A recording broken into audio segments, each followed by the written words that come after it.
La caja de Pandora. Narraciones suculentas e historias fabulosas en Radio 5.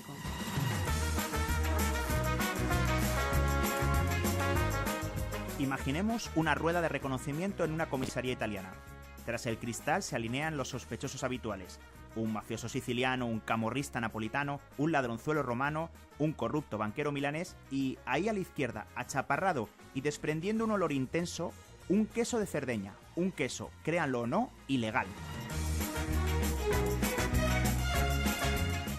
El casu marzu, literalmente queso podrido en sardo, es una especialidad muy apreciada por los vecinos de la isla mediterránea de Cerdeña. Se trata de un queso untuoso, de sabor fuerte y picante, y que tiene una curiosa particularidad: está infestado de larvas vivas de insecto. De ahí su prohibición. El casu marzu es un queso ilegal a los ojos y el paladar de la Unión Europea. Las estrictas medidas higiénicas y sanitarias que Europa marca para los productos alimentarios hacen inviable por ahora su comercialización. Aunque no su elaboración, el casu marzu tiene estatus de producto típico, por lo que está permitido producirlo en el entorno familiar y para consumo propio. Si uno quiere adquirir esta peculiar delicatessen, ha de recurrir a amigos o al mercado negro quesero, y no es broma.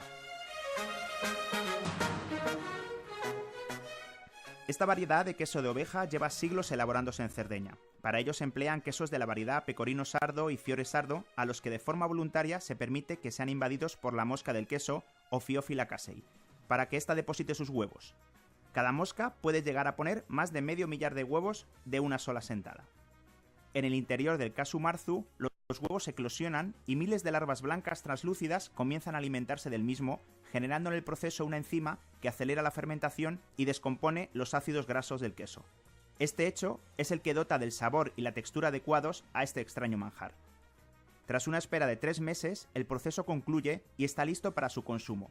El queso se abre y el interior, ahuecado en gran parte por la acción de las larvas, presenta un aspecto cremoso y amarillento, incluso con partes líquidas llamadas lágrimas. Obviamente los inquilinos agusanados continúan allí, vivitos y coleando. Se trata de larvas de unos 8 milímetros y que además son saltarinas. Efectivamente, estos diminutos gusanos pueden llegar a saltar hasta 15 centímetros para favorecer su propagación.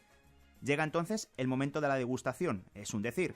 Para ello se puede optar por comer el queso con los gusanos vivos o muertos.